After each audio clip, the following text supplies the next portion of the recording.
Alvin, ang sundalo. Credit to the author. 2,823-30. Ang mga pangalan po na nandito ay galing sa mga name generator. Kung meron man pagkakatulad sa mga pangalan ng tao o lugar at pangyayari, ito ay tunay na hindi sinasadya. Sa pamamagitan ng kanyang pakikipag-usap kina Margus at Elton, nalaman din ni Alvin na bukod sa kaparangan, 5 sa 6 na rehiyon ng Timog Silangang ay kasing lawak din. Dahil sa laki ng Devata Realm, ang Spirit Overarching Heaven, ang mga Celestial Stone or at Celestial Crystal Veins ay nakasasakop lamang sa maliit na bahagi ng lupain. Sa makatuwid, ilang bahagi lamang ng Spirit Overarching Heaven ang mayaman sa Heaven and Earth Spirit Energy. Ang agwat sa pagitan ng lugar na may pinakamayamang Heaven and Earth Spirit at ng lugar na may pinakakaunting Heaven and Earth Spirit Energy ay napakalaki. Bukod doon, marami pang ibang bagay ang natutunan ni Alvin. Sinabi ni Margus, ang 6 na rehiyon ng Timog Silangang ay nahahati sa kaparangan, lupain na tigang, pangkalahatang rehiyon, rehiyon ng Cross, rehiyon ng Liwanag, at rehiyon ng Anino. Ang mga pangalan ng mga rehiyon ay ibinigay batay sa 3 sikat na may titulong Celestial Lord sa kasaysayan ng mga rehiyon ng Timog Silangang. Ang 3 may titulong Celestial Lords ay ang Waste Barren Celestial Lord, ang General Cross Celestial Lord, at ang Light Shadow Celestial Lord. Ang bahog na lupain at kaparangan ay ipinangalan sa Waste Barren Celestial Lord. Ang pangkalahatang rehiyon at cross region ay ipinangalan sa General Cross Celestial Lord, at ang Light Region at Shadow Region ay ipinangalan sa Light Shadow Celestial Lord. Ano ang pagkakaiba ng isang may titulong Celestial Lord at mga ordinaryong Celestial Lord? Ito ang unang pagkakataon na narinig ni Alvin ang tungkol sa mga may titulong Celestial Lord. Ang alam lang niya ay mas malakas ang Celestial Lord sa isang antas kaysa sa Celestial King, at ang Celestial Lord ay nahahati sa 10 yugto mula sa 1 basic hanggang 10 directions. Sa mga Devata Realms, ang pinakamalakas na Celestial Lords ay karaniwang may kanya-kanyang titulo. Halimbawa, ang pinakamalakas na Celestial Lord sa Wasteland at Barren Land ay binigyan ng titulong Waste Barren Celestial Lord. Ang pinakamalakas na Celestial Lord sa General Region at Cross Region ay binigyan ng titulong General Cross Celestial Lord, at ang pinakamalakas na Celestial Lord sa Light at Shadow Regions ay binigyan ng titulong Light Shadow Celestial Lord, paliwanag ni Elton kay Alvin. Ang mga titled Celestial Lords ay mas mataas ang rango kaysa sa mga ordinaryong Celestial Lords.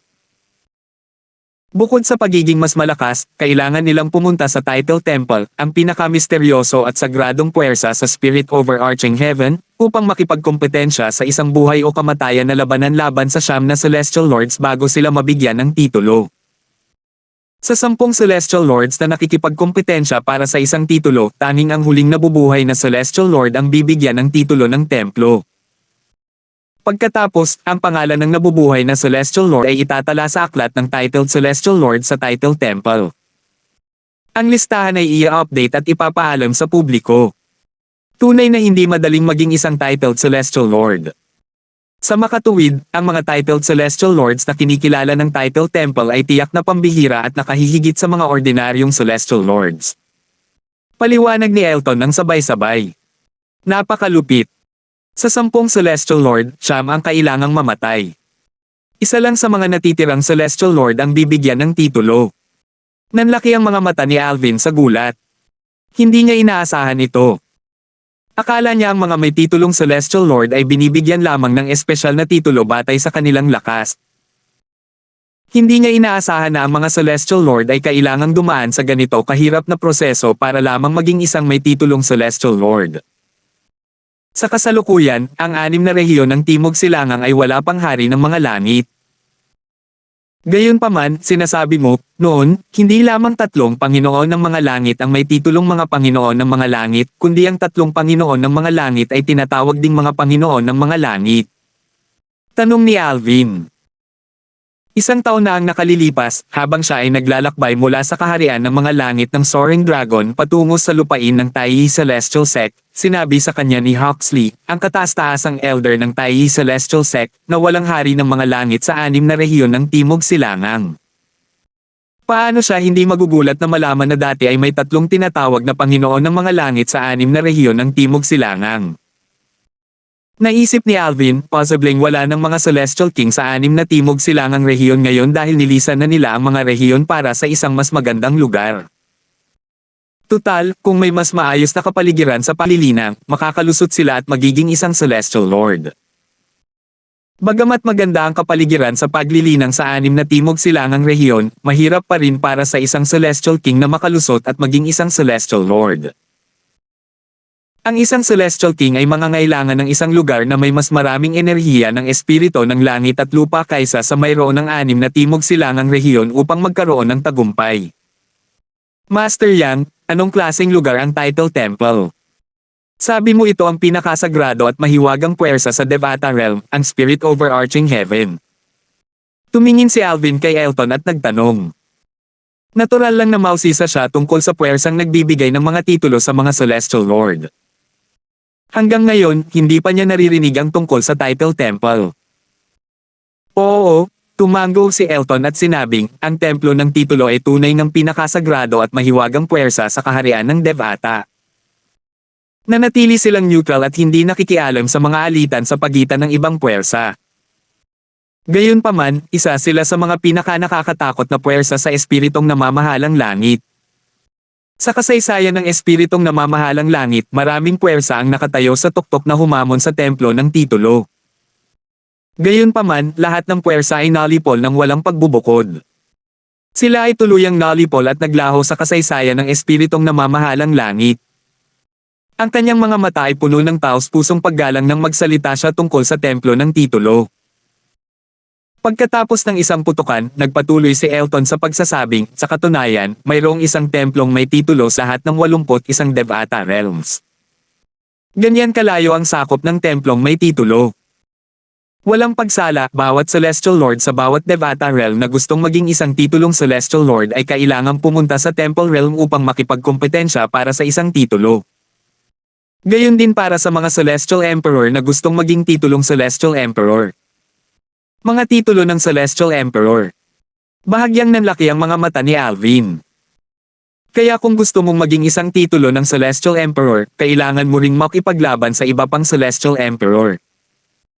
Tama, sabi ni Elton, ang proseso ay katulad ng pagiging isang may titulong Celestial Lord. Ang pagkakaiba lang ay ang mga Celestial Lord ay kailangang makipaglaban sa 9 na iba pang Celestial Lord habang ang mga Celestial Emperor ay kailangang makipaglaban sa 4 na Celestial Emperor para sa titulo. Ang mga may titulong Celestial Lord at Emperor ay nakatayo sa mga bangkay ng kanilang mga kapantay. Naging emosyonal siya habang nagsasalita tungkol dito. Ang isang Celestial Lord o Celestial Emperor ay hindi pupunta sa Title Temple maliban kung lubos silang nagtitiwala sa kanilang lakas. Tutal, ito ay isang labanan hanggang kamatayan. Lahat ng Heavenly Emperor ng 81 Devata Realms ay tinatawag na Celestial Emperors ng walang pagbubukod, patuloy na sinabi ni Elton. Hindi nagulat si Alvin na ang lahat ng 81 Heavenly Emperors ng 81 Devata Realms ay tinaguriang Celestial Emperors.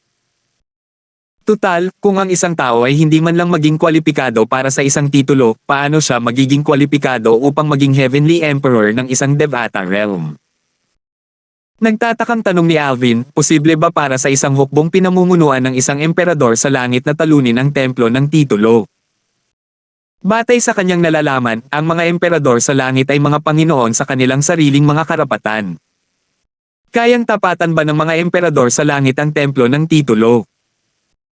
Sa kasaysayan ng 81 Devata Realms, mayroong hindi bababa sa 10 Heavenly Emperors na gustong pabagsakin ang Title Temple. Gayunpaman, lahat sila ay namatay ng walang pagbubukod. Seryosong sabi ni Elton. Huminga ng malalim si Alvin nang marinig niya ang mga salita ni Elton. Talaga bang nakakatakot ang Title Temple? May kaugnayan ba ang Title Temple sa Divine Offering Land? Hindi maiwasan ni Alvin na magtaka sa sarili. Naisip niya ang Divine Offering Land na tila mas makapangyarihan kaysa sa Devata Realms.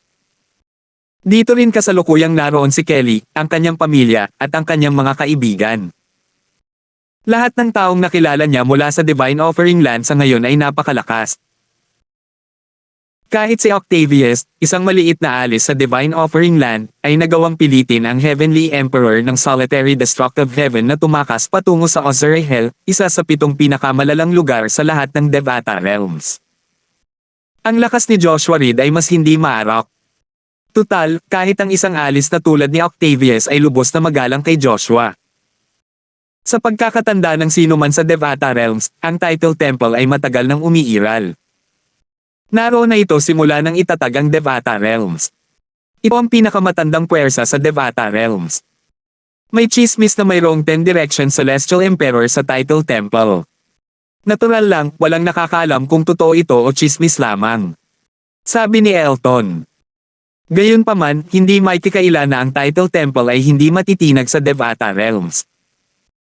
Mabuti na lang at walang interes ang Title Temple na sumali sa mga alitan sa pagitan ng mga puwersa sa Devata Realms. Kung hindi, sa lakas nito, hindi mahirap para dito na duminahin ang lahat ng Devata Realms. Ang Templo ng Titulo.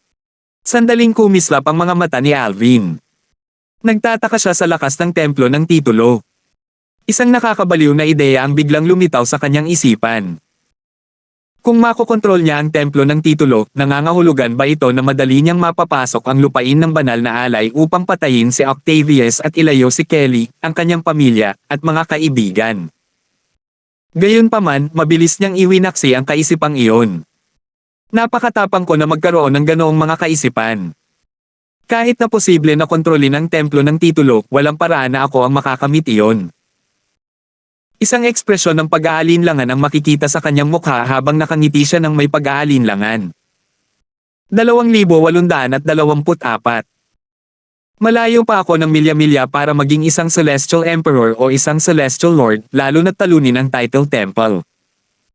Isa lamang akong maliit na profound rank na overarching Heavenly Supreme Celestial.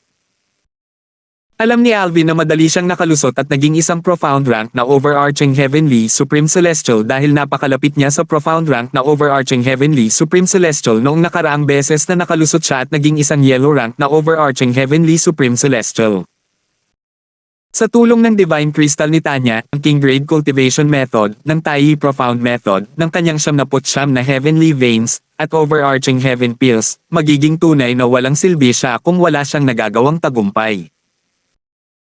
Nagkaroon ako ng malaking tagumpay sa loob lamang ng maikling panahon, pangunahin dahil ang aking cultivation base ay halos kapantay ng isang profound rank na overarching Heavenly Supreme Celestial pagkatapos ng aking panunungkulan sa Little World. Kung wala ang tulong ng Tanya Divine Crystal, Tai Profound Method, at ng aking 79 na Heavenly Veins, hindi ko magagawang maging isang profound rank na overarching Heavenly Supreme Celestial sa loob lamang ng mahigit isang taon. Alam na alam din ni Alvin na kung hindi siya tinulungan ng tiyahin ni Tanya na maging isang yellow rank overarching Heavenly Supreme Celestial, hindi sana siya makakalusot at magiging isang profound rank overarching Heaven Supreme Celestial sa maikling panahon. Master Yang. Tumingin si Alvin kay Elton nang may kislap sa kanyang mga mata habang iniiba niya ang usapan. Kung hindi ako nagkakamali, malamang may pagkakaiba sa lakas sa pagitan ng 6 na rehiyon sa Timog Silangang, tama ba? Halimbawa, ang Compassionate Celestial Traveler Sect mula sa pangkalahatang rehiyon ay mas malakas kaysa sa 3 pangunahing sekta ng kaparangan. Oo. Tumango si Elton. Mayroon ngang pagkakaiba sa lakas sa 6 na rehiyon sa Timog Silangang, ang kaparangan ay isa sa pinakamahinang rehiyon sa 6 na rehiyon sa Timog Silangang. Ang Barren Land, ang ating destinasyon sa pagkakataong ito, ay isa rin sa pinakamahina sa 6 na rehiyon sa Timog Silangang. Mayroon ding 3 Celestial Sect Barren Land na kapantay ng lakas ng 3 pangunahing Celestial Sect ng kaparangan.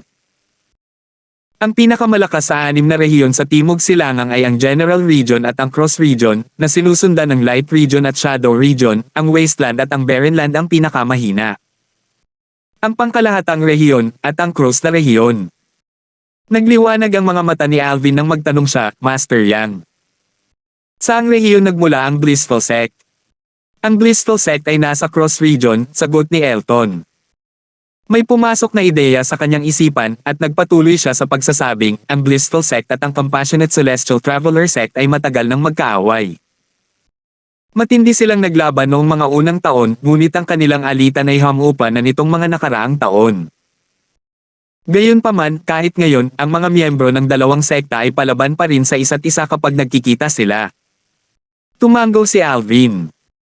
Dati, nang makausap niya si Belinda, nalaman niya na ang Compassionate Celestial Traveler Sect at ang Blissful Sect ay may magulo na relasyon. Kung hindi sana kinuha ng Celestial King mula sa Blissful Sect ang World Cleansing Horsetail Whisk, isa sa tatlong celestial weapons ng Compassionate Celestial Traveler Sect, at itinago ito sa Little World.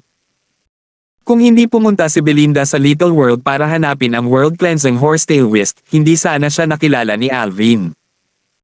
Kung maibabalik niya lang ang nakaraan, hindi sana siya papasok sa Little World.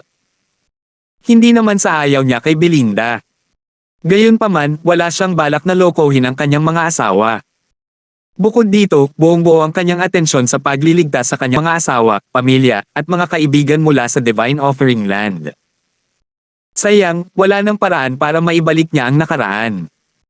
Ang tanging magagawa niya lang ay ang managot sa kanyang mga ginawa. Si Belinda na ang kanyang babae ngayon. Sinabi niya rito na maaari lamang siyang maging babae niya dahil nagtalik sila. Bagamat labis ang mga salitang ito, malinaw na ipinahayag nito ang kanyang likas na ugali na angkinan ng babaeng kanyang sinipungan. Sinabi ni Elton, ang Blissful Sect at ang Compassionate Celestial Traveler Sect ay magkapantay ang lakas. Gayunpaman, may isang sekta na mas makapangyarihan pa kaysa sa Blissful Sect sa Cross Region. Ito ay napakalakas kaya ang Blissful Sect ay makakatapat lamang nito kung makikipagsanib puwersa ito sa dalawa pang sekta sa Cross Region.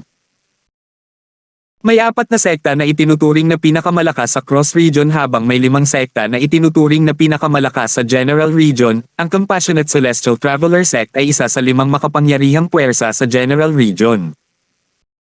Sa anumang kaso, ang Compassionate Celestial Traveler Sect at Blissful Sect ay maituturing lamang bilang mga sekta ng ikalawang antas sa General Region at Cross Region. Ipinaliwanag niya ang sitwasyon ng Blissful Sect, Compassionate Celestial Traveler, General Region, at Cross Region kay Alvin. Patuloy na sinabi ni Elton, sa pangkalahatang rehiyon at sa rehiyon ng Cross, iisa lamang ang sekta sa rehiyon ng Cross na nakahihigit sa lahat ng sekta. Ano ang pangalan ng sektang iyan? Tanong ni Alvin na may kuryosidad. Ito ang Profound Heaven Celestial Sect. Mabagal at malinaw na sabi ni Elton.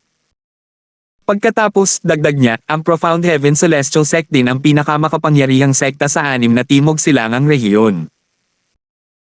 Kumislap ang mga mata ni Alvin nang magtanong siyang muli, dahil ang Profound Heaven Celestial ang pinakamalakas sa 6 na timog silangang rehiyon, ang sekta ay dapat mayroong higit sa isang 10 Direction Celestial Duke, tama ba?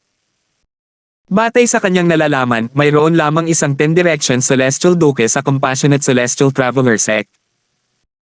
Dahil ang lakas ng Blissful Sect ay katulad ng Compassionate Celestial Traveler Sect, makatuwiran na ang sekta ay mayroon ding isang 10 Direction Celestial Duke. Kung ang Profound Heaven Celestial Sect ang pinakamalakas na sekta sa 6 na timog silangang rehiyon, natural lamang na mayroon silang higit sa isang 10 Direction Celestial Duke sa sekta. Siyempre naman. Tumango si Elton. Sa Profound Heaven Celestial Sect, mayroong 3 10 Direction Celestial Duke. 2 sa 10 Direction Celestial Duke ay kambal na magkapatid. Kapag nagsanib puwersa sila, hindi sila matatalo ng mga mas mahihina kaysa sa mga Celestial King sa Southern Heaven Territory. Hindi sila matatalo ng mga mas mahihina kaysa sa mga hari ng langit sa Southern Heaven Territory. Nasaan ang Southern Heaven Territory? Nagtataka si Alvin. Ito ang unang beses na narinig niya ang tungkol sa Southern Heaven Territory. Wala akong masyadong alam tungkol sa Southern Heaven Territory, sabi ni Elton, ang alam ko lang ay ang 6 na timog silangang rehiyon ay matatagpuan sa Southern Heaven Territory. Master Sito, pakipaliwanag naman kay Master Darfield. Ikaw ang pinakamatanda at pinakamaalam sa aming tatlo. Pagkatapos, lumingon si Elton kay Marges. Anong ibig mong sabihin sa pinakamatanda? Master Yang, mag-ingat ka sa mga sasabihin mo. Inis na tiningnan ni Marges si Elton bago tumingin kay Alvin. Master Darfield, ang 6 na rehiyon sa Timog Silangang, pati na rin ang 9 na rehiyon sa Timog, ang 5 rehiyon sa Timog Kanluran, at ang 7 rehiyon sa Kanluran, ay matatagpuan sa gilid ng Southern Heaven Territory. Matatagpuan tayo sa hangganan at ang pinakaliblib na lugar sa Southern Heaven Territory. Ang Southern Heaven Territory ay kontrolado ng isang may titulong Celestial Lord. Southern Heaven ang titulo ng Celestial Lord na iyon. Ang gitnang lugar ng Southern Heaven Territory ay sumasaklaw sa isang malawak na lugar. Ito ay mas malaki kaysa sa pinagsamang lugar ng mga hangganan, kabilang ang ating 6 na rehiyon sa Timog Silangang, maraming mga powerhouse sa gitnang lugar ng Southern Heaven Territory, at mayroong isang hadlang sa pagitan nila at ng hangganan kung nasaan tayo. Dahil sa harang na pormasayon na iyon, ang mga taong ipinanganak sa mga hangganan, kabilang ang ating 6 na rehiyon sa Timog Silangang, ay dapat pumunta sa gitnang lugar ng Southern Heaven Territory pagkatapos maging isang Celestial King. Kung hindi, ang cultivation base ng isang tao ay magsisimulang umatras. Pagkatapos ng mahabang panahon, ang isa ay uurong at magiging isang Celestial Duke. Kung mangyari iyon, magiging mas mahirap magkaroon ng isang pambihirang tagumpay. Matapos dumaan ang isang Celestial King sa Barrier Formation papunta sa gitna ng Southern Heaven Territory, magiging mahirap bumalik sa kabilang panig. Tutal, ang barrier ay itinayo ng tinaguriang Celestial Lord. Kahit ang mga ordinaryong Celestial Duke ay hindi kaya basagin ang Barrier Formation. Ito ang bahagi ng dahilan kung bakit walang Celestial King sa hangganan, kabilang ang ating 6 na Southeastern regions. Hindi naman sa walang Celestial King dito, karamihan lang sa kanila ay umalis na papunta sa sentro ng Southern Heaven Territory. Dahil dito, naunawaan ni Alvin na ang Southern Heaven Territory ay nahahati sa gitnang lugar at sa mga hangganan kung saan matatagpuan ang 6 na Timog Silangang rehiyon. Patuloy na sinabi ni Margus, at kapag umalis na ang mga Celestial King sa mga hangganan at pumasok sa gitnang lugar, halos wala ng paraan para makabalik sila. Para makabalik, kailangan mo munang maging isang Celestial Lord. Sa katunayan, kahit ang isang ordinaryong Celestial Lord ay maaaring hindi makabasag ng harang na formasayon. Naiintindihan ko. Tumango si Alvin. Hindi na siya nagtanong pa sa ngayon. Tutal, lahat ng impormasyong natutunan niya ay marami na para sa kanya. Nalaman niya na ang kaparangan sa 6 na Timog Silangang rehiyon ay nasa Southern Heaven Territory din na kontrolado ng isang may titulong Celestial Lord. Bukod pa rito, ang Southern Heaven Territory ay nahahati sa mga hangganan at gitnang lugar. Nalaman din niya kung gaano kalakas ang mga may titulong Celestial Lord. Ang mga ordinaryong Celestial Duke ay hindi maihahambing sa kanila. 2,825. Master Sito, dahil tanging ang mga Celestial King lamang o iyong mga mas malakas ang makakabasag sa Barrier Formation at makakabalik sa mga borderland, medyo katawa-tawa at kalabisan na sabihing ang kambal na 10 Direction Celestial Dukes mula sa Profound Heaven Celestial Sect ay hindi matatalo ng mga mas mahihina kaysa sa mga Celestial Kings, tama ba? Sabi ni Alvin. Matapos maunawaan ng mabuti ang sitwasyon sa Southern Heaven Territory, natuklasan niyang kalabisan na sabihing ang 10 Direction Celestial Dukes ay hindi matatalo sa mga borderland sa mga nasa ibaba ng mga Celestial Kings. Tutal, wala namang Celestial King sa mga borderland. Tunay nga, maraming tao ang nag-iisip na ang kambal na 10 Direction Celestial Dukes ay walang hiya sa pagsasabing sila ay hindi matatalo ng mga mas mahina kaysa sa Celestial Kings. Tumango si Margus. Kung tutusin, napakaraming 10 Direction Celestial Dukes sa gitnang lugar. Marami sa kanila ang nagal-inang ng mga pamamaraan ng paglilinang ng King Grade at pinagkadalubhasaan ng King Grade Celestial Methods at Divine Abilities. Kahit sino sa kanila ay madaling matatalo ang magkapatid. Alam nila na ang Celestial Kings ay hindi makakarating o makakabalik sa mga hangganan kaya naman sila ay walang hiya na sabihing sila ay hindi matatalo ng sino mang nasa ilalim ng Celestial King sa Southern Heaven Territory. Patuloy na sinabi ni Margus, gayunpaman, hindi maikikaila na malalakas ang magkapatid. Kapag nagsanib puwersa sila, nagagawa nilang talunin ang 10 Direction Celestial Dukes mula sa Blissful Sect at iba pang mga sekta. Tumango si Alvin. May pumasok na ideya sa kanyang isipan at nagtanong siya, Master Sito, ang 6 na rehiyon sa Timog Silangang ay matatagpuan sa mga hangganan ng Southern Heaven Territory, at ang mga hangganan ay nakapalibot sa gitnang lugar ng Southern Heaven Territory. Kung maglalakbay tayo papasok sa pamamagitan ng Barrier Formation, makakarating tayo sa sentro ng Southern Heaven Territory. Saan ito patungo kung maglalakbay tayo palabas mula sa mga hangganan? Labis siyang na-curious tungkol dito. Sa halip na si Margus, ang matandang ninuno ng Taiyi Celestial Sect ang sumagot sa tanong ni Alvin, kung maglalakbay ka palabas at aalis sa mga hangganan, makakarating ka sa Riot Star Sea. Naging seryoso ang kanyang tono nang banggitin niya ang Riot Star Sea. Riot Star Sea. Naguluhan si Alvin. Sinasaklaw ng Riot Star Sea ang halos buong Spirit Overarching Heaven, at maaaring maglakbay ang isa sa lahat ng dako sa Spirit Overarching Heaven sa pamamagitan ng Riot Star Sea. Maraming mga celestial beast na mababa ang katalinuhan doon. Gayunpaman, sa kabila ng kanilang kakulangan sa katalinuhan, napakalakas nila. Dahil kasing dami ng mga celestial beast sa dagat gaya ng dami ng mga bituin sa kalangitan, tinatawag ito ng mga tao na Riot Star Sea. Sinasabing para makatawid sa dagat o makapaglakbay sa dagat, kailangan mong maging kasing lakas ng isang celestial lord. Kahit ang mga ordinaryong celestial lord ay mamamatay sa dagat.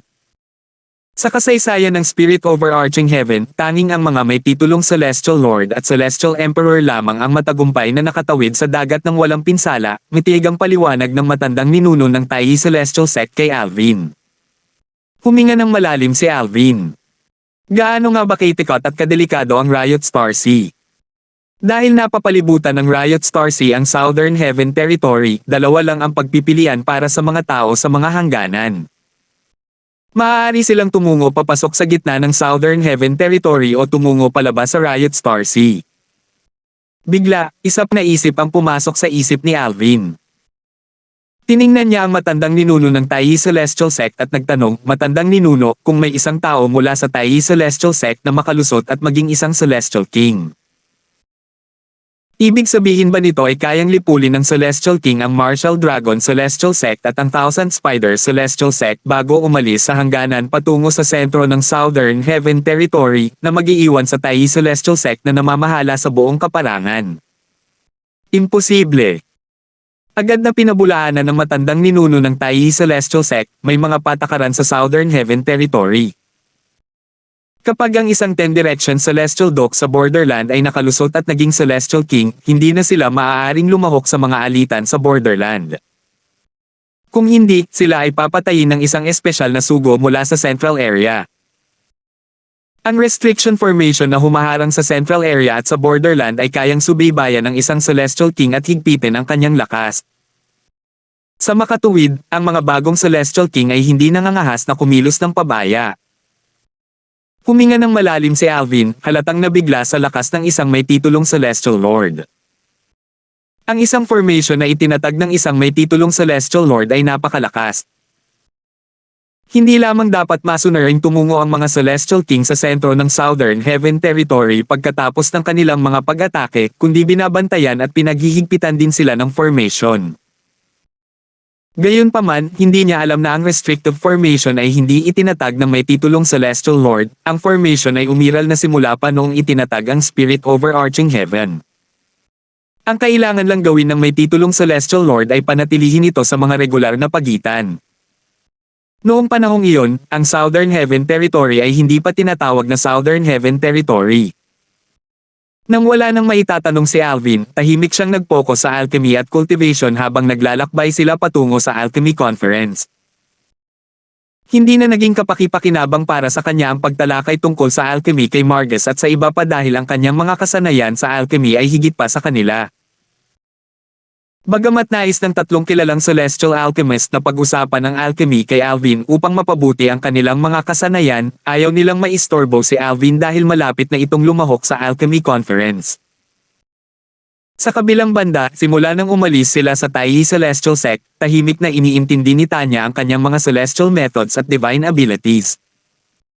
Paminsan-minsan, isang nakakatakot na aura ang lumalabas sa kanyang katawan. Mabilis lumipas ang panahon. Sa isang kisap mata, 2 buwan na ang lumipas. Dumating sina Alvin at ang iba pa sa Barrenland kung saan gaganapin ang Alchemy Conference. Bagamat sinasabing ang Alchemy Conference ay sama-samang inorganisa ng 6 na timog silangang rehiyon, ito ay inorganisa ng isang rehiyon.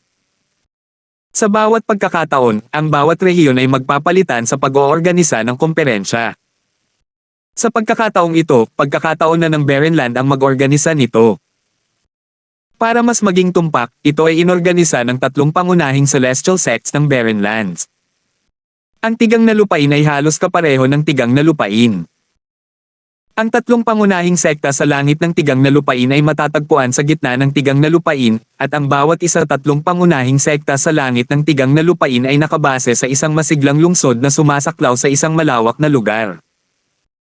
Gayunpaman, ang komperensya ng alchemy sa pagkakataong ito ay hindi ginanap sa alinman sa tatlong pangunahing lungsod. Ito ay gaganapin sa isang lungsod na matatagpuan sa isang kapatagan sa gitna ng tigang na lupain. Malawak ang lungsod. Bagamat hindi ito mas maganda kaysa sa tatlong lungsod na sinasakop ng tatlong pangunahing sekta sa langit ng mga barren lands, hindi rin naman ito mas malala. Ang lungsod na ito ay tinatawag na Alchemy City. Dito gaganapin ang Alchemy Conference. May lungsod na tulad nito sa Wasteland at sa iba pang 4 na rehiyon. Kadalasan, ang mga lungsod na ito ay protektado ng isang mahigpit na formasayon at hindi bukas sa labas ng mundo. Nagkusa si Margus na magpaliwanag kay Alvin pagdating nila sa Alchemy City. Tutal, sa grupo ng mga tao, sina Alvin at Tanya lamang ang hindi pa lumahok sa Alchemy Conference noon. Nagpatuloy si Margus sa pagsasabing, sa Alchemy City, bukod pa sa mga ari-ariang pagmamay-ari ng tatlong pangunahing sekta ng kalangitan ng Barren Land, marami ring celestial pills at mga tindahan ng halamang gamot na espesyal na binuksan para sa amin. Ang tatlong pangunahing sekta ng kalangitan ng Barren Land ay nagbibigay din ng mga tuluyan para sa mga magsasakang walang sekta at maliliit na sekta. Pinapayagan din silang mamili sa mga tindahan. Ang Alchemy City ay bukas sa publiko sa loob ng 3 buwan simula 1 buwan bago magsimula ang Alchemy Conference. Sa panahong ito, maaaring lumahok ang mga tao sa Alchemy Conference at bili ng mga bihira at mahahalagang halamang gamot at celestial pills. Marami rin ang pumupunta para lamang sumali sa kasiyahan. Sa sandaling ito, nakita ni Alvin ang malalaking grupo ng mga tao na pumapasok sa Alchemy City mula sa lahat ng panig, isa-isa. 2,826. Ang Taihi Celestial Sect, isa sa tatlong pangunahing celestial sect ng kaparangan, ay may mansyon sa Alchemy City ng Barren Land. Mayroon din silang tindahan sa downtown kung saan maaari silang magbenta ng mga halamang gamot at celestial pills. Ang mansyon at tindahan ng sekta ay ibinibigay sa kanila ng libre ng Barren Land. Hindi na kailangang sabihin, ang ganitong pagtrato ay ibinibigay lamang sa mga nangungunang sekta sa 6 na timog silangang rehiyon. Nagayos din ang mga awtoridad ng Barren Land ng mga tuluyan para sa mga cultivator na walang sekta at maliliit na sekta mula sa iba't ibang celestial kingdoms sa 6 na southeastern regions, ngunit kailangan nilang bayaran ang mga ito gamit ang mga celestial stones at crystals. Natural lang, mas maganda ang mansyon, mas maraming celestial stones at crystals ang kailangang bayaran. Gayunpaman, kahit ang pinakamagandang mansyon o tirahan na magagamit ng mga taong ito ay hindi maihahambing sa mga mansyon at tirahan ng mga nangungunang sekta sa 6 na southeastern regions. Bukod doon, sinisingil din ang upa para sa mga stall na ibinigay sa maliliit na sekta at mga cultivator na walang sekta. Mas maganda ang lokasyon ng mga stall, mas mataas ang upa. Napakamahal ng upa ng isang stall sa downtown kaya karamihan sa mga tao ay hindi kayang bayaran ito. Kahit na kaya nila ito, maaaring hindi sila kumita ng sapat para matustusan ang gastos. Dahil dito, ang mga umuupa sa mga stall ay mga natatanging mediocre na celestial alchemist mula sa maliliit na sekta o walang sekta. Paminsan-minsan, makakakita ang isang taong walang sekta ng isang kilalang celestial alchemist, ngunit bihira lang ito.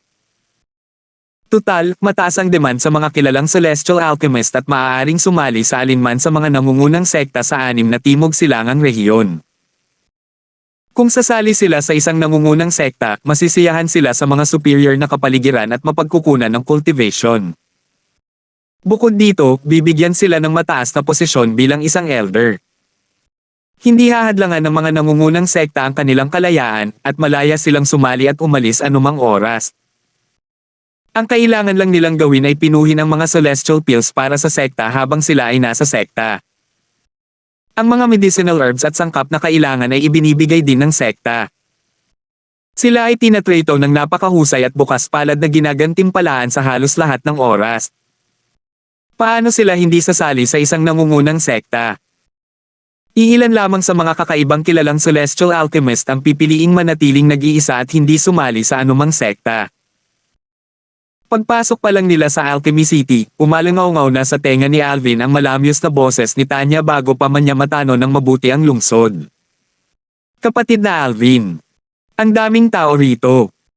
Nakakita na si Alvin ng malalaking grupo ng mga tao na pumapasok sa lungsod kanina. Gayunpaman, malawak ang labas ng lungsod kaya tila hindi ito siksikan. Gayunpaman, ngayong nagtitipon na ang lahat sa lungsod, ang lungsod ay mukhang nakakagulat na siksikan. Lalo na't ang sentro ng lungsod, maging ang pasukan ay masigla at siksikan. Hinawakan ni Tanya ang kamay ni Alvin habang naglalakad sila sa tabi ng Marges, Elton, at Jongjin. Pinangunahan sila ng matandang ninuno ng Taiyi Celestial Sect at dinala sila sa tirahan ng Taiyi Celestial Sect sa Alchemy City. Maraming beses na siyang nakapunta rito kaya pamilyar na siya sa lungsod. Hindi na kailangang sabihin, sina Marges, Elton, at Jongjin ay pamilyar din sa Alchemy City. Ang mga tirahang inayos ng Barren Land para sa mga nangungunang sekta sa 6 na timog silangang rehiyon ay pareho sa bawat pagkakataon. Kaya naman, ang 3 pangunahing celestial sects ng Barren Land ay hindi nagayos ng sinuman upang tanggapin at pamunuan ang daan para sa mga tao mula sa mga nangungunang sekta ng 6 na timog silangang rehiyon. Ang mga nangungunang sekta ng 6 na rehiyon sa Timog Silangang ay magtatayo lamang ng mga noise cancelling formation at spirit gathering formation sa kanilang mga tirahan sa Alchemy City. Bagamat walang mga mahigpit na formation, walang sino man ang maglalakas loob na basta na lamang pumasok ng walang pahintulot. Natural lamang na dahil ito ang mga tirahan ng mga nangungunang sekta sa 6 na rehiyon sa Timog Silangang, sino ang maglalakas loob na basta na lamang silang guluhin. Napakaraming mga pangkaraniwang celestial alchemist. Habang naglalakad sila sa mga lansangan ng Alchemy City, nakita ni Alvin ang maraming tao na nakasuot ng itim na roba na may berdadong apoy. Ang mga apoy ay bumuo ng salitang yang. Sa unang tingin, ang mga apoy ay napakaganda ng berda na parang nasusunog. Ang mga ito ay lubhang kapansin-pansin. Ito ang mga roba ng Celestial Master. Ang mga damit ng Celestial Master ay mga uniforme ng mga miyembro ng Alliance of Celestial Masters. Ang mga miyembro ng alyansa ay mga Celestial Alchemist at Celestial Weapons Craftsmen na napatunayang karapat-dapat. Iilan lamang ang nangahas na magsuot mga peking uniforme. Kung mahuhuli silang nakasuot ng peking damit, masisira ang kanilang kinabukasan. Mayroong 4 na magkakaibang damit ng Celestial Master. Damit ng Celestial Master na nasa ranggo ng langit, damit ng Celestial Master na nasa ranggo ng lupa, damit ng Yang Celestial Master, at damit ng Yin Celestial Master. Ang damit ng Celestial Master na nasa ranggo ng langit ay maaari lamang isuot ng mga kataas-taasang Celestial Alchemist at Celestial Weapons Craftsmen. Ang damit ng Celestial Master na nasa ranggo ng lupa ay maaari lamang isuot ng mga kilalang Celestial Alchemist at Celestial Weapons Craftsmen. Ang damit ng Yang Celestial Master ay maaari lamang isuot ng mga katamtamang Celestial Alchemist at Celestial Weapons Craftsmen, at ang Yin Celestial Master ay ibibigay sa mga primitibong Celestial Alchemist at Celestial Weapons Craftsmen matapos nilang mapatunayan ang kanilang sarili na karapat-dapat na sumali sa Alliance of Celestial Masters. Batay sa Yang Celestial Master's robes, maaaring sabihin ni Alvin sa grupo ng mga tao bago siya ay mga pangkaraniwang Celestial Alchemist. Dahil ang Alchemy City ay binuksan para sa Alchemy Conference, higit sa 70% ng mga tao dito ay Celestial Alchemists. Napakakaunting Celestial Weapons Craftsmen dito. Nakita rin ni Alvin ang ilang primitive Celestial Alchemists na nagsuot ng Yin Celestial Master's robes. Gayunpaman, ang kanilang mga numero ay mas maliit kumpara sa mga katamtamang Celestial Alchemist. Master Sito, bakit hindi mo suot ang robe ng iyong Celestial Master? Nagtatanong si Alvin nang may pag-aalinlangan habang nakatingin siya kina Marges, Elton, at Jongjin. Bagamat isa na siyang kilalang Celestial Alchemist at maaari siyang pumunta sa isa sa mga sangay ng Alliance of Celestial Masters sa Taiyi City, hindi pa niya ito nagawa dahil wala siyang oras para dito. Bukod dito, dati, walang pagkakataon na kailangan sa kanya upang magsuot ng robe ng Celestial Master. Isusuot lamang namin ang aming Celestial Master's robes kapag kailangan naming patunayan ang aming mga pagkakakilanlan o sa panahon ng mga formal na kaganapan tulad ng Alchemy Conference. Susuotin namin ang aming Celestial Master's robe sa panahon ng komperensya, ipinaliwanag ni Margus na may ngiti. Nakikita ko, Alvin, sinabi na may isang makulit ngiti, hindi ko alam na kami ay dapat na magsuot ng Celestial Master ni robe sa panahon ng Alchemy Conference. Kung hindi, pupunta ako sa sangay ng Alliance of Celestial Masters sa Tayi City upang makakuha ng robe ng Celestial Master. Mayroon bang sangay ng Alliance of Celestial Masters sa Alchemy City? No. Umiling si Margus. Master Darfield, bagaman walang Alliance of Celestial Masters branch sa Alchemy City, may iba pang mga sangay sa ibang mga lungsod malapit sa Alchemy City na pinamamahalaan ng 3 major celestial sects ng Barren Land. Kung gusto mo ng isang Celestial Master's robe, maaari kitang samahan sa isa sa mga lungsod. Nang marinig ito, biglang tumunog si Jongjin, Master Darfield, mayroon akong isang set ng Yin Celestial Master's robe na isang beses lang isinusuot. Kung hindi mo iniisip, maaari mong isuot ang mga ito. Siyempre, wala akong pakialam, umiling si Alvin at sinabing, salamat Master York. Wala siyang pakialam na minsang isinuot ang robe. Pagkatapos ng lahat, madali niya itong malinis muli. Habang si Alvin at ang mga tao mula sa Tayi Celestial Sect ay naglalakad sa mga lansangan, si Tanya na hindi nakasuot ng belo, natural, ay naging paksa ng talakayan ng lahat. Napakagandang babae. Hindi pa ako nakakita ng napakagandang babae. Ito ay isang pagpapala ng isang buhay na makatulog sa kanya minsan. Huwag isipin kahit tungkol dito. Hindi mo ba nakikita na may boyfriend na siya? Ang binata na nakasuot ng lila sa tabi niya ay may namumukod tanging tindig. Ito ay malinaw na siya ay may isang pambihirang background. Hindi lang iyon. Kahit ang 4 na iba pang tao sa kanyang grupo ay mukhang mahahalagang tao. Ang matandang lalaking nangunguna sa paglalakad, lalo na, ay tila kakaiba. Bagamat mukha lamang siyang isang ordinaryong matandang lalaki, ang mga taong mapagpakumbaba na tulad niya ang pinaka-nakakatakot.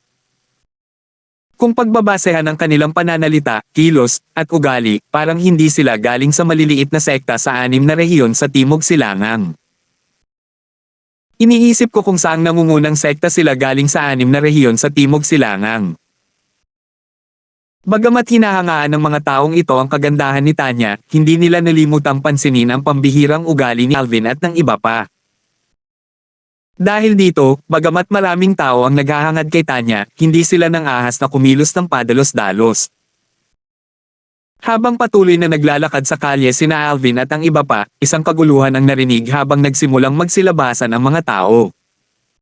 Magbigay daan. Lumipat ka sa tabi. Kilala mo ba kung sino ang aking batang Panginoon? Ang aking batang Panginoon ay ang batang Panginoon ng Profound Heaven Celestial Sect. Kung ayaw mong mamatay, tumabi ka. Nang marinig ang mga mayabang na salitang ito, maraming tao ang sumuko at nagsitayuan. Maya-maya, lumitaw ang isang binata na nakasuot ng puting damit. Nakasakay siya sa likod ng isang higanting tigre na may taas na 2 metro. 3 maskuladong lalaki na hubad mula baywang patas ang naghiwalay sa karamihan para sa kanya. Ang batang Panginoon ng Profound Heaven Celestial Sect. Ang Profound Heaven Celestial Sect sa Cross Region. Ang pinakamalakas na sekta sa 6 Southeast Regions. 2,827. Ang Profound Heaven Celestial Sect. Hindi mahahalata ang pagpikit ni Alvin. Habang naglalakbay patungong Barren Land, nalaman niya na ang Profound Heaven Celestial ang pinakamalakas na puwersa sa 6 Southeastern Regions. Mas malakas ito kaysa sa iba pang nangungunang sect sa 6 Southeastern Regions. Sa Cross Region, ang Blissful Sect ay kailangang makipagsanib puwersa sa 2 pang nangungunang sects para maging katapat ng Profound Heaven Celestial Sect. Napakagandang pagkakataon. Ang mga unang tao mula sa mga nangungunang sekta sa 6 na Timog Silangang rehiyon na nakilala natin pagkarating sa Alchemy City ay mga tao mula sa Profound Heaven Celestial Sect, naisip ni Alvin sa sarili habang nakatingin sa binata na nakasakay sa isang higanting tigre na may taas na 2 metro. Guwapo ang binata at may marangal na anyo. Siya ang young master ng Profound Heaven Celestial Sect. Batay sa mga salita ng tatlong matipunong lalaki at sa mayabang na paraan ng pagpilit nila sa lahat na magbigay daan para sa binata na nakaputi, hindi naging mahirap para kay Alvin na hulaan ang pagkakakilanlan ng binata. Bukod pa rito, mayroon din siyang masamang impresyon sa binata. Hindi mahalaga kung kinukonsinti o hindi ng binata ang dominanteng pag-uugali ng tatlong matipunong lalaki, ang binata na nakaputi ay may kasalanan pa rin sa hindi pagiging mahigpit sa kanyang mga nasasakupan. Kasabay nito, narinig niya ang mga talakayan sa kanyang paligid. Siya si Rodel, ang batang Panginoon ng Profound Heaven Celestial Sect. Ang 2 metrong taas na higanting tigre ay ang Red Electric White Tiger na ibinigay sa kanya ng isa sa 10 Directions Celestial Duke sa Profound Heaven Celestial Sect para sa kanyang ika-200 kaarawan, tama ba? Red Electric White Tiger. Ito ang walang talinong celestial beast na may lakas na maihahambing sa isang celestial duke, tama ba?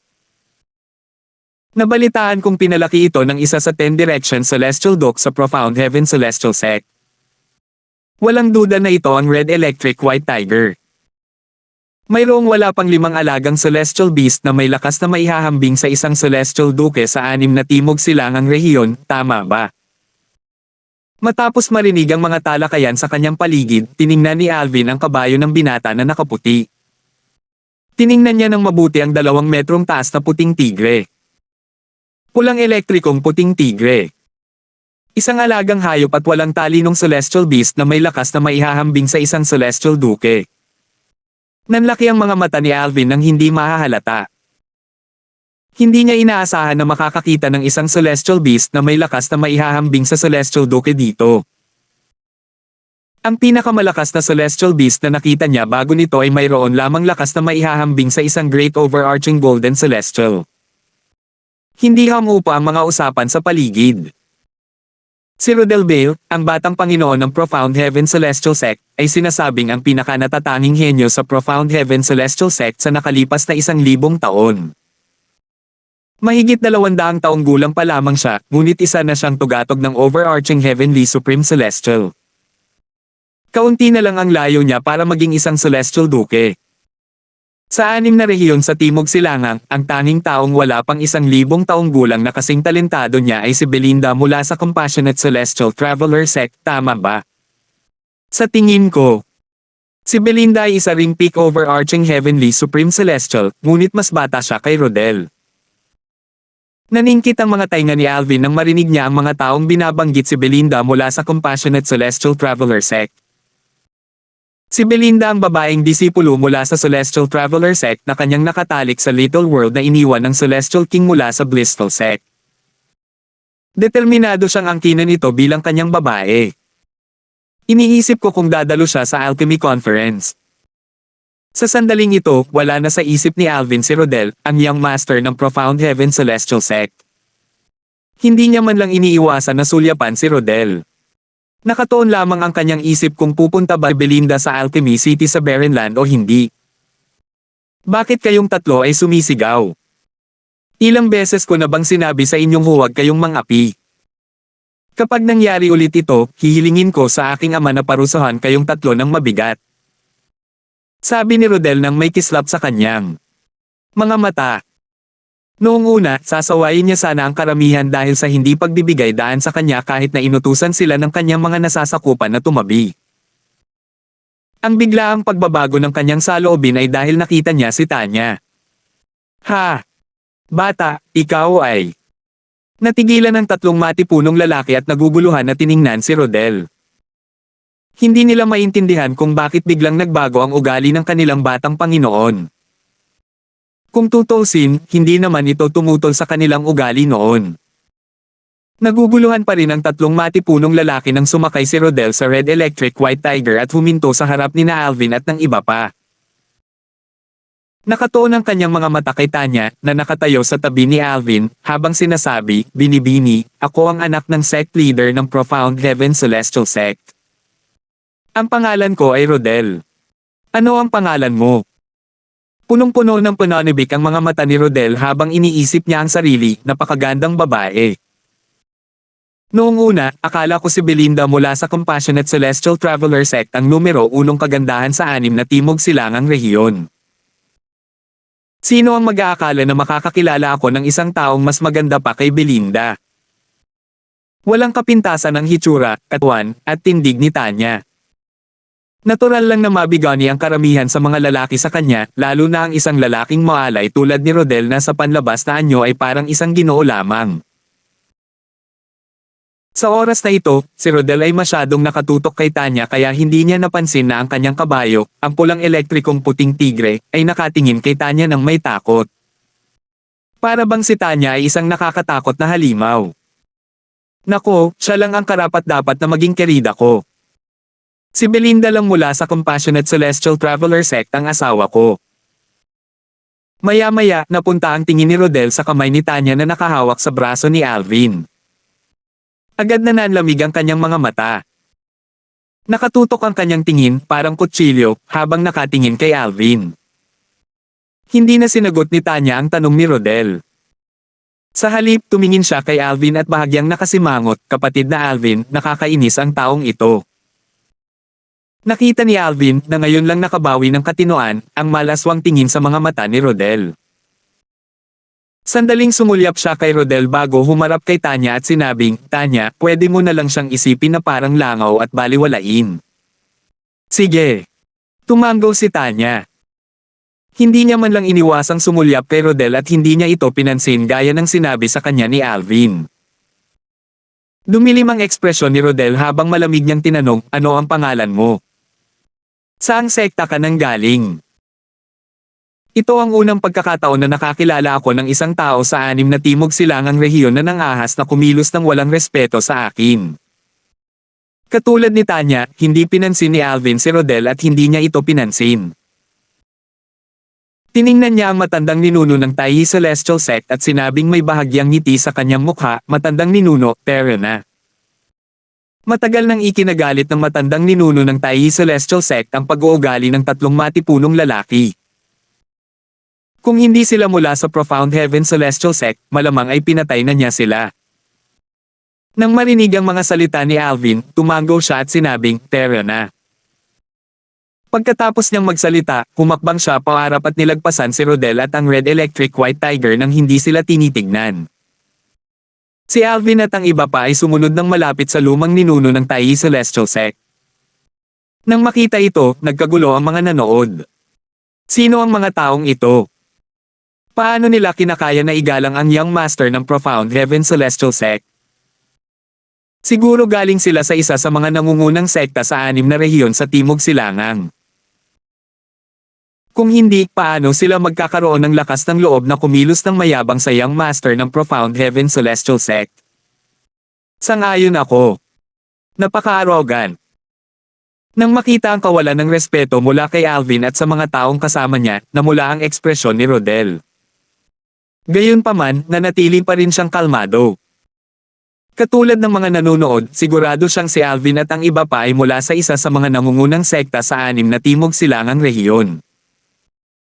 Tiningnan niya ang matandang ninuno ng Tayi Celestial Sect at muling nagtanong, saang sekta ka nagmula?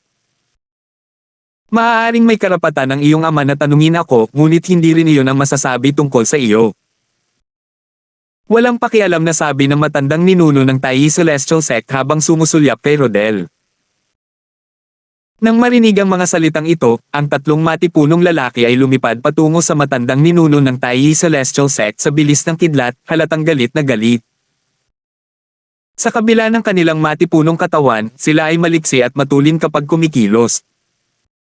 Ang matandang ito ay naghahanap ng kamatayan. Paano mo nagawang maging bastos sa ating batang Panginoon? Boom! Boom! Boom! Isang bagzo ng malakas na hangin ang umihip sa hangin habang umuulan ng mga suntok na parang lambat sa matandang ninuno ng Tayi Celestial Sect. Sabay-sabay na sumalakay ang 3 matipunong lalaki, matalinong pinagsasama ang kanilang lakas.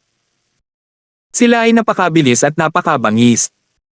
4 na kababalaghan, mga Celestial Duke, nagsasama-sama.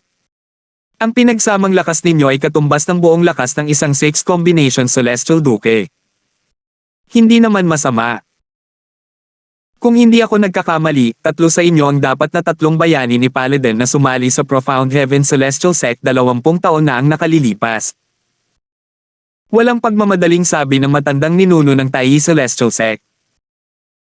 Bagamat tila bumubuo ng lambat na bumabagsak sa kanya ang mga suntok ng tatlong lalaki, nanatili siyang kalmado. 2,828. Pagkatapos magsalita ng matandang ninuno ng Tai Celestial Sect, nagsimulang gumalaw ang kanyang mga damit. Sa ilalim ng mapagmasid mga mata ng lahat, ang nakikitang mga alon ng enerhiya ay gamulong mula sa kanyang katawan patungo sa tatlong matipunong lalaki na naging dahilan upang magbago ang hangin. Whoosh! Walang dramatikong tanawin, ngunit isang mahinang tunog ang malinaw na umalangaw sa hangin.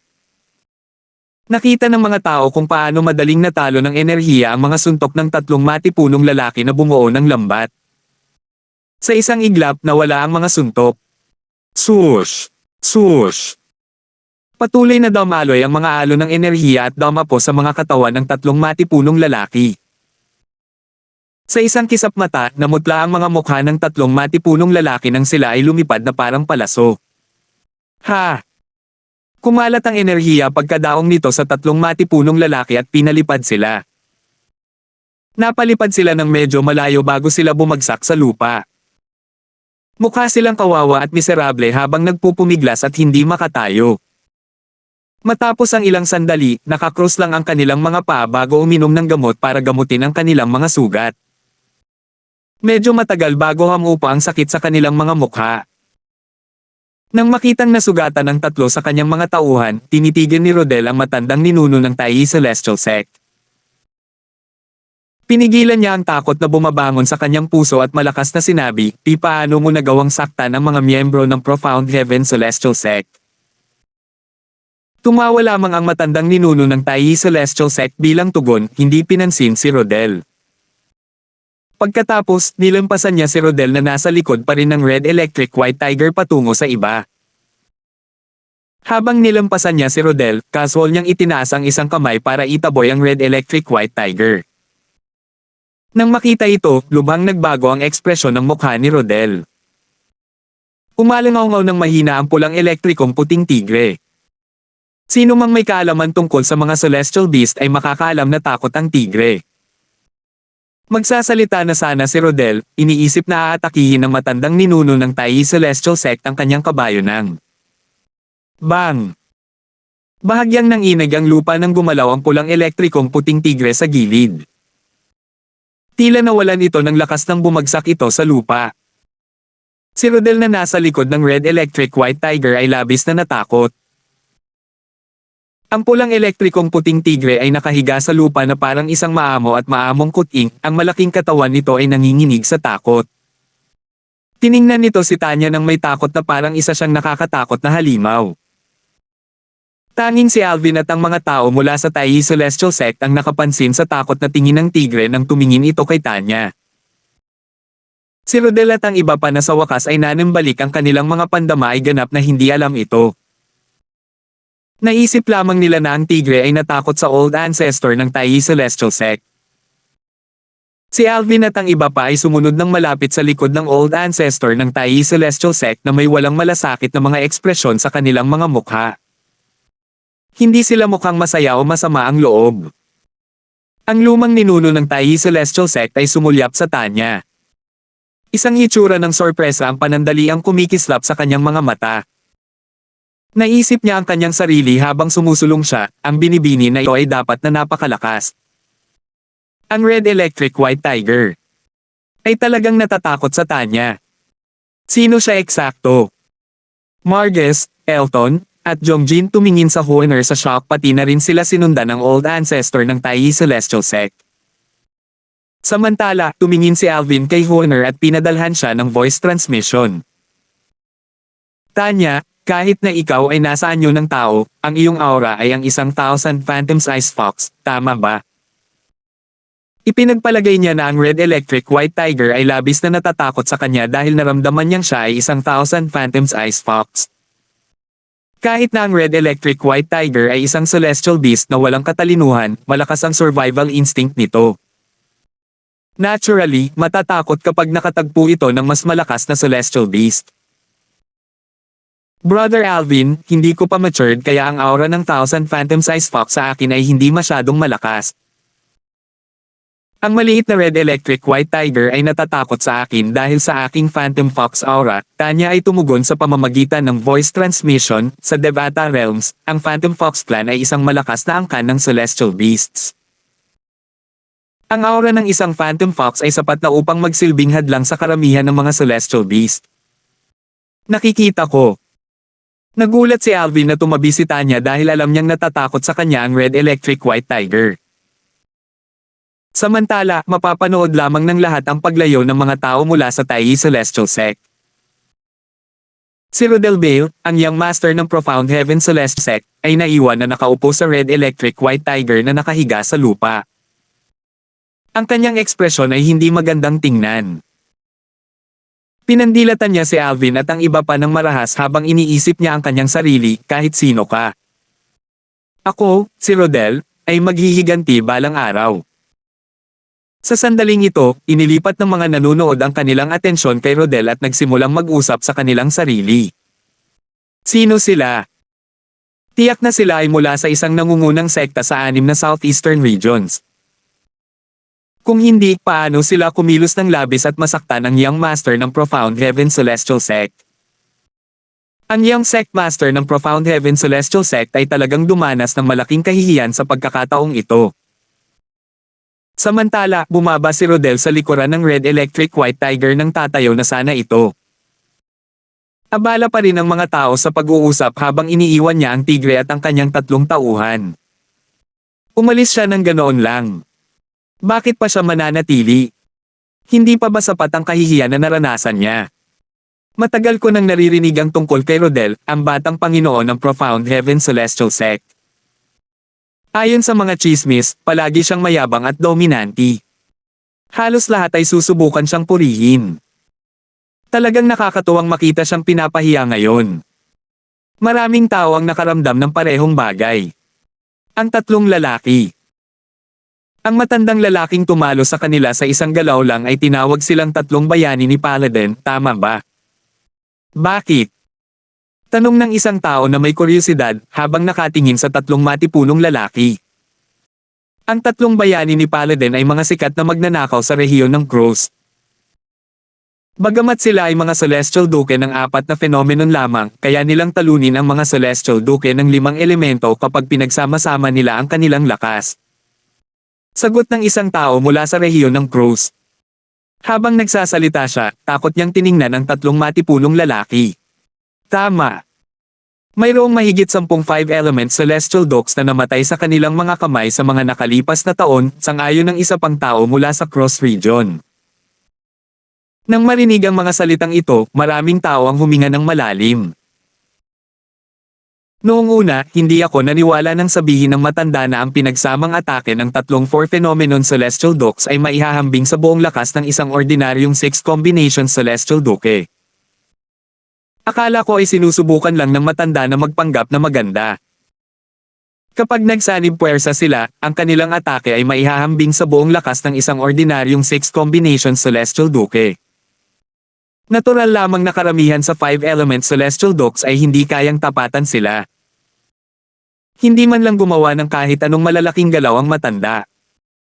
Sapat na ang kanyang Celestial Origin Energy para mapasuko ang 3 bayani ni Paladin. Malubha pa nga niya silang nasugatan. Isa na siguro siyang 7-star Celestial Duke, hindi ba? May napangisi. Hindi mo ba nakita kanina? Binawi ng matanda ang kanyang lakas sa huling sandali.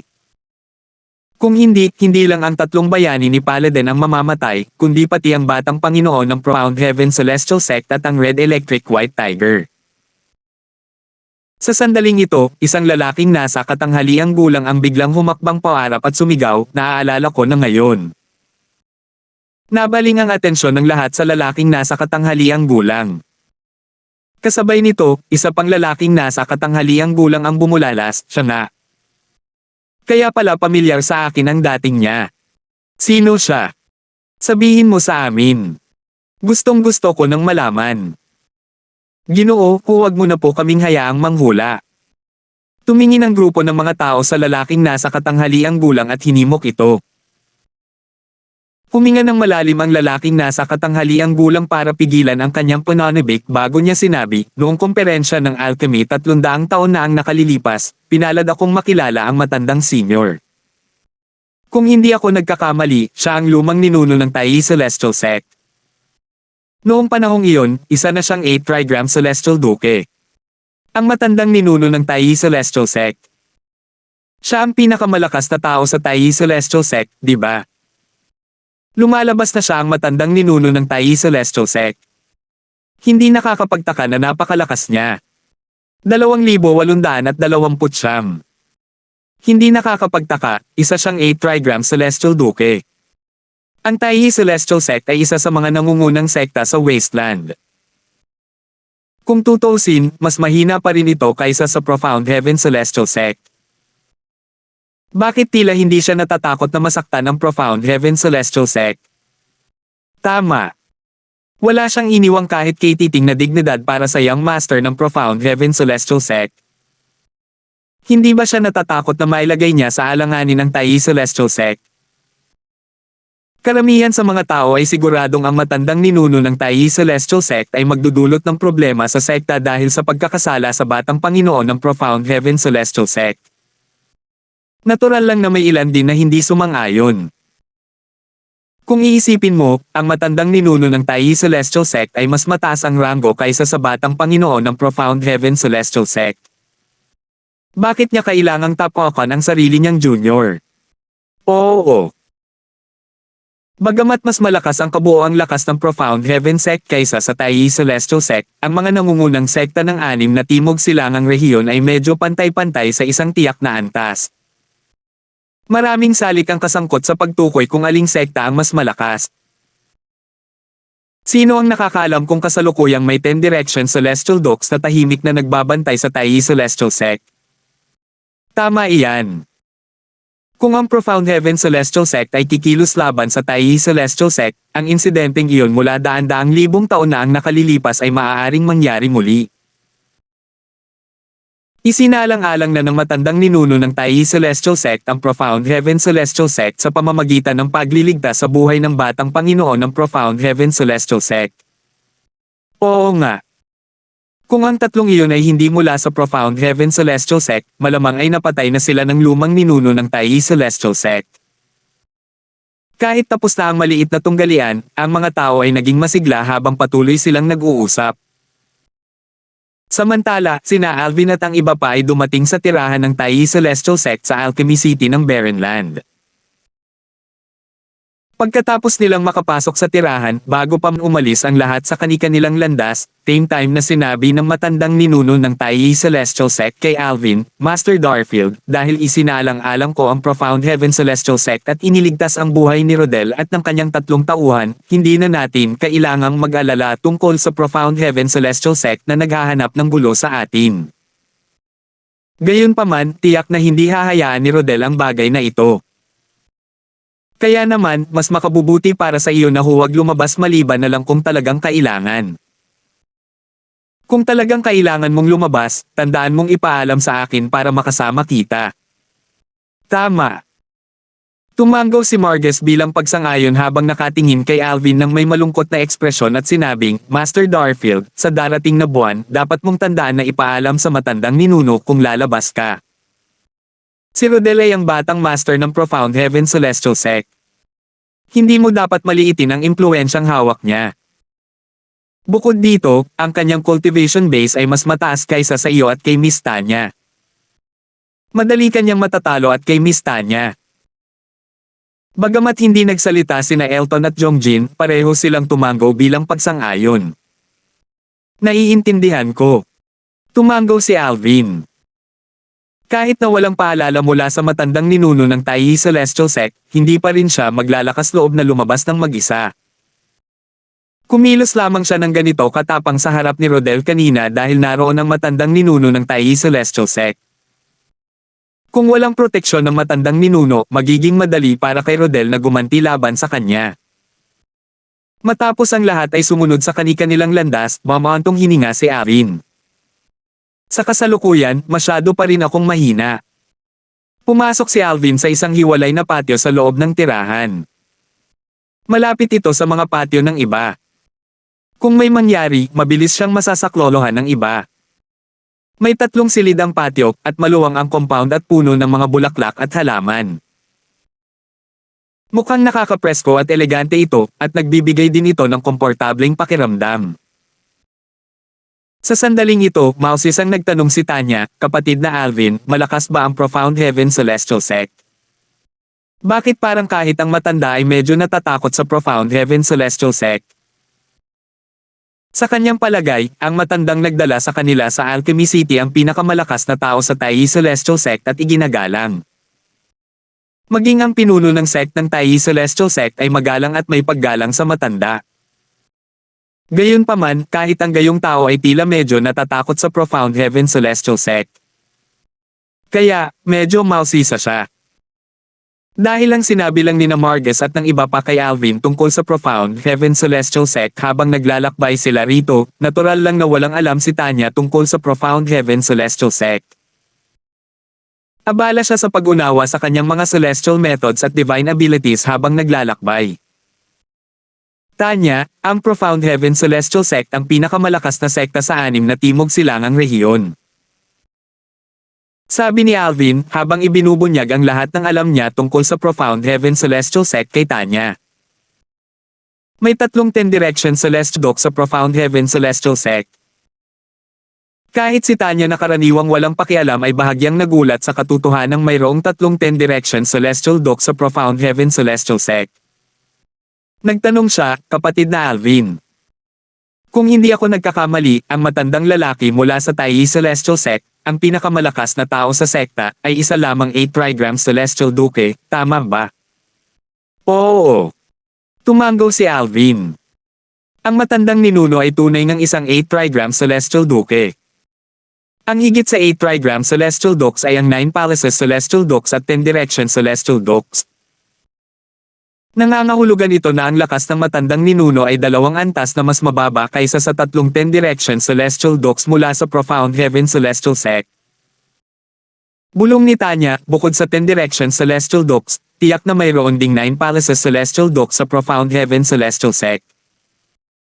Hindi nakakagulat na ang Tai Celestial Sect ay walang kapantay sa Profound Heaven Celestial Sect. Maya-maya, may pumasok na ideya sa isip ni Tanya, at muli niyang tinanong, kapatid na Alvin. Dahil mas malakas ang Profound Heaven Celestial kaysa sa Tai Celestial Sect, bakit ang matapang na lalaki ay nasaktan ng batang Panginoon ng Profound Heaven Celestial Sect kanina? Hindi ba siya natatakot na baka maghanap ng gulo ang pinuno ng sect ng Profound Heaven Celestial Sect sa galit sa Tai? Kung aatakihin ng Profound Heaven Celestial Sect ang Tai Celestial Sect, wala nang magagawa ang Tai Celestial Sect, hindi ba? Totoo na ang Tai Celestial Sect ay walang kapangyarihang lumaban kung ang Profound Heaven Celestial Sect ay gagawa ng hakbang laban kanila. Kahit na tumulong ang 2 pang major celestial sects ng Wasteland, ang Tai Celestial Sect ay hindi pa rin makakalaban ang Profound Heaven Celestial Sect, sagot ni Alvin. Kung ganoon nga, bakit ganoon ang ginawa ng matanda sa batang Panginoon ng Profound Heaven Celestial Sect? Hindi ba siya natatakot na maghaiganti ang pinuno ng sect ng Profound Heaven Celestial Sect?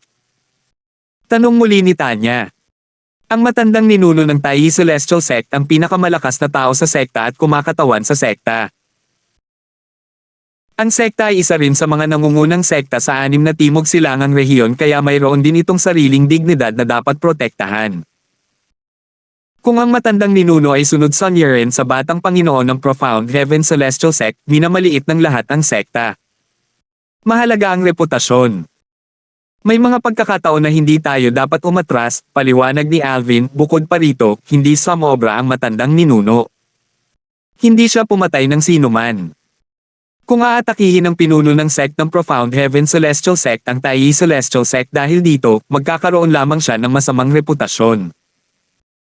Bukod dito, ang iba pang matataas na opisyal ng Profound Heaven Celestial Sect ay maaaring hindi sumang-ayon sa mga aksyon ng kanilang pinuno ng sect sa isang maliit na bagay.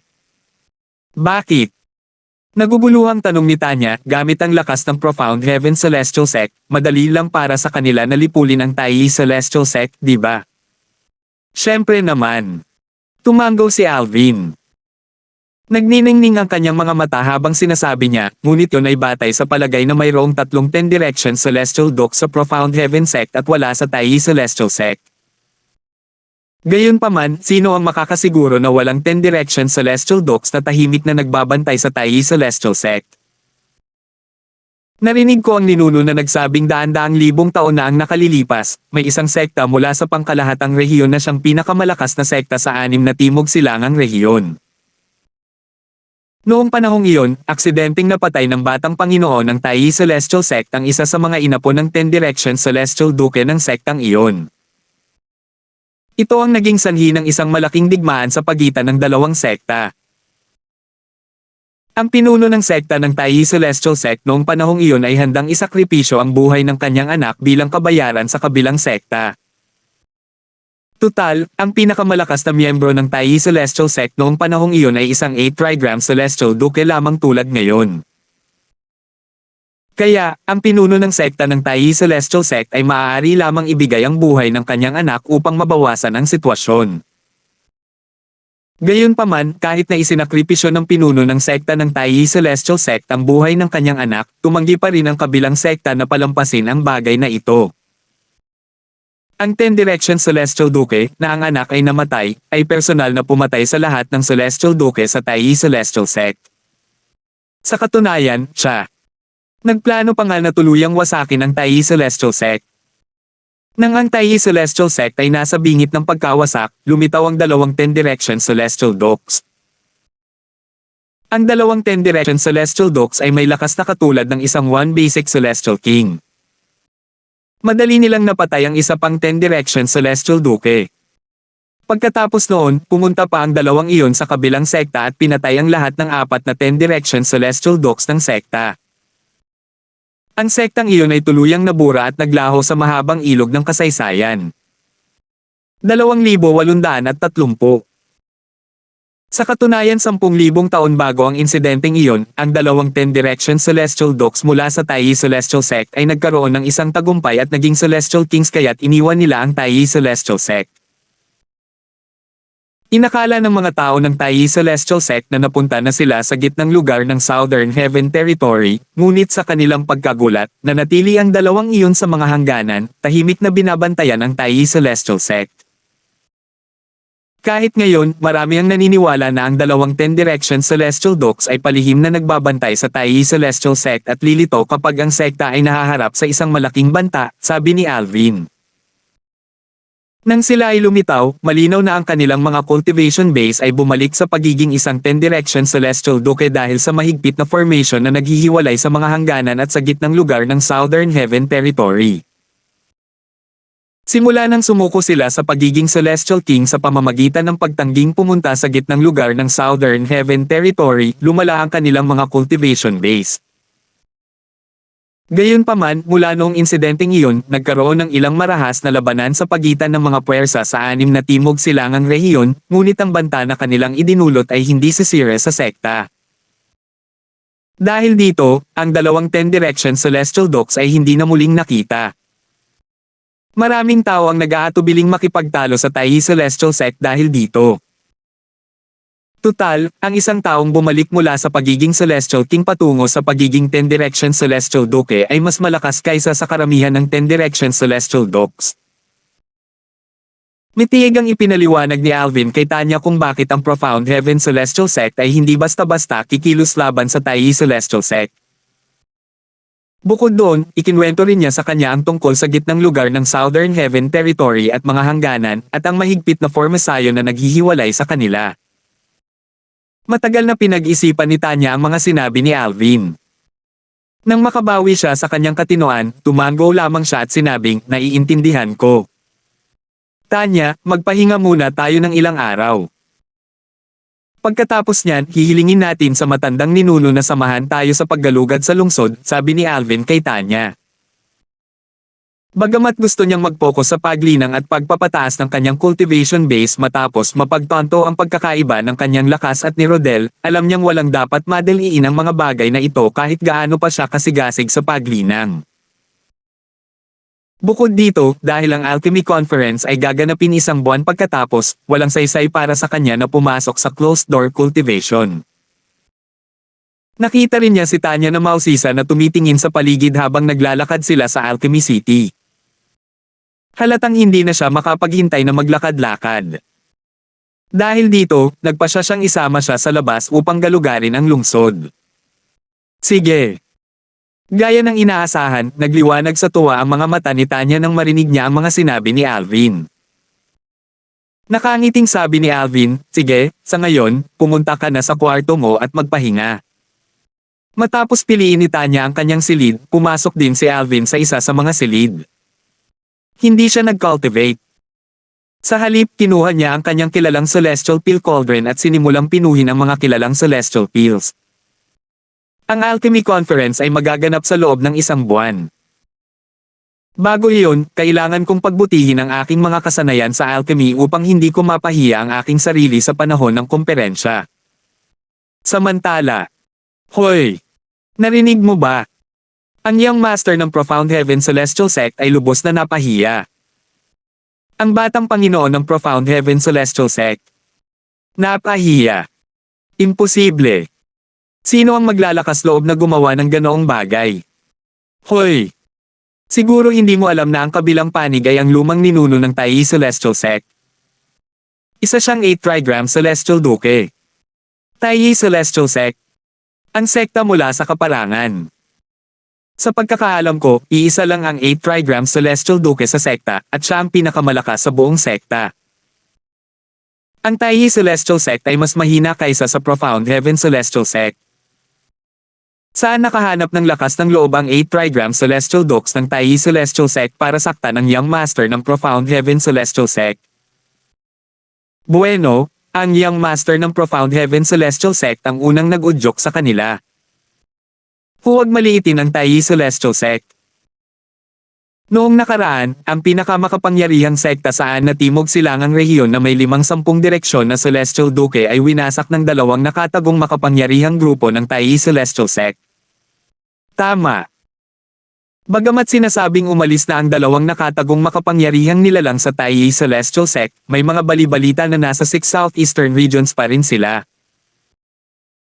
Sa tingin ko, malamang na ang 2 nakatagong makapangyarihang nilalang ay nasa 6 na rehiyon sa Timog Silangang. Kung tutuusin, hindi sila umalis kahit na sila ay naging mga hari sa langit. Malinaw na determinado silang protektahan ang Tai Celestial Sect. Hindi lang ang Tai Celestial Sect.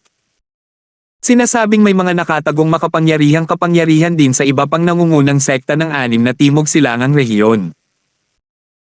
Sa makatuwid, hindi palalalahin ng mga nangungunang sekta sa 6 na Timog Silangang rehiyon ang kanilang mga alitan sa isang ganap na digmaan. Dahil sa mga taong mausisa, ang balita tungkol sa alitan sa pagitan ni Rodel, ang batang Panginoon ng Profound Heaven Celestial Sect, at ni Alvin ay kumalat na parang apoy sa Alchemy City. Hindi nagtagal at narinig na ng lahat sa lungsod ang nangyari.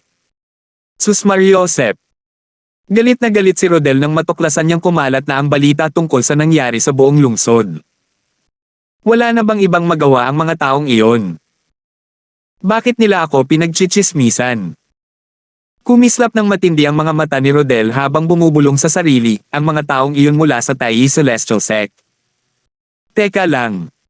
Tuturuan ko talaga sila ng leksyon. Matapos huminga ng malalim para kumalma, natuklasan ni Rodel na hindi na niya matiis ang galit. Kaya, nilisan niya ang kanyang tirahan upang hanapin ang kanyang ama, ang pinuno ng sekta ng Profound Heaven Celestial Sect. Ang grupo mula sa Profound Heaven Celestial Sect na dumating sa Alchemy City ay pinamunuan ng sect leader ng Profound Heaven Celestial Sect. Sa katunayan, karamihan sa mga puwersang dumating sa Alchemy Conference ay pinamumunuan ng kanilang mga pinuno ng sect maliban na lang kung ang ibang mga makapangyarihang grupo sa mga sect ay nagkusa na sumama. Ito ang tradisyon ng Alchemy Conference. Ama! Sigaw ni Rodel. Rodel, dumating ka sa tamang oras. Ang pinuno ng sekta ng Profound Heaven Celestial Sect ay isang lalaking nasa katanghaliang gulang na may katamtamang pangangatawan at ordinaryong anyo. Gayunpaman, hindi maikikaila ang kanyang maringal na aura. Bahagyang kumunot ang kanyang noo nang makita niya si Rodel at nagtanong, narinig ko ang chismis tungkol sa iyo. Anong nangyayari?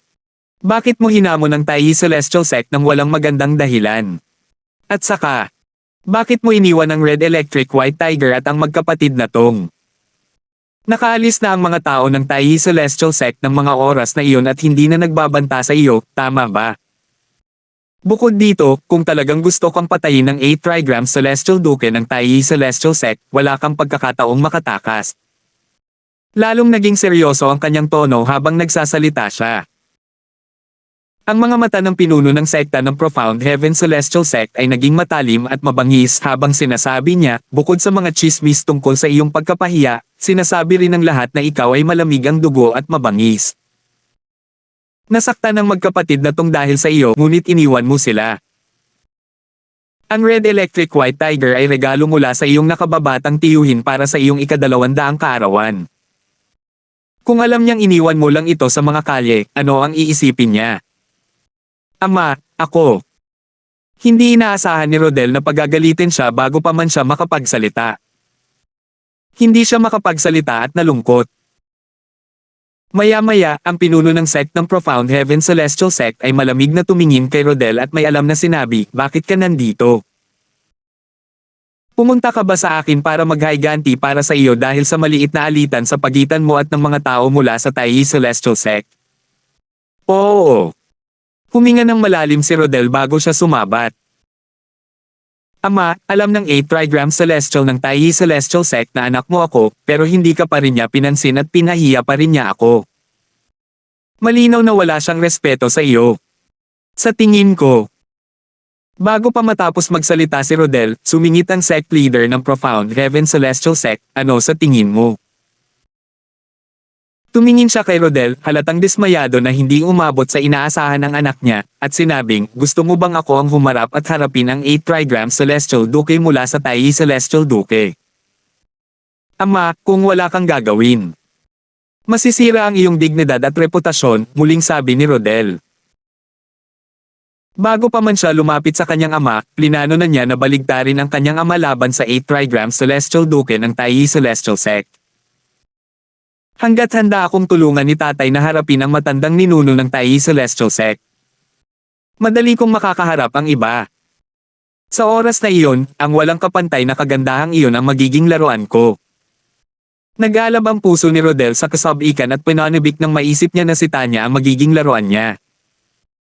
Masisira ba ang dignidad at reputasyon ko? Tumawa ang pinuno ng sect ng Profound Heaven Celestial Sect. Nang tumigil siya sa pagtawa, nanlamig ang ekspresyon niya. Tila bumaba rin ang temperatura ng paligid nang tumingin siya kay Rodel. Nanginig sa takot si Rodel. Base sa reaksyon ng kanyang ama, alam niyang mahirap ay duwit ang kanyang ama sa bagay na ito. Kung talagang mahalaga sa iyo ang aking pagmamalaki, dapat ay kumilos ka ng maayos.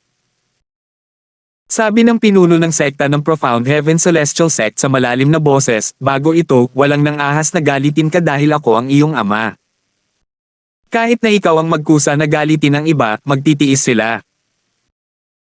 Bakit hindi mo naisip na pangalagaan ang aking pagmamalaki noon, ha? Sa tingin mo ba? May maipagmamalaki ka. Ngayong napahiya ka na, bigla mong pinahahalagahan ang aking dignidad at pagmamalaki. Lumamig ang kanyang tono habang nagsasalita, binabalaan kita. Mas mabuting baliwalain mo na ang lahat ng ideya ng paghihiganti mula sa Taiyi Celestial Sect. Salamat po at sinamahan ninyo ako, ingat lagi mga master.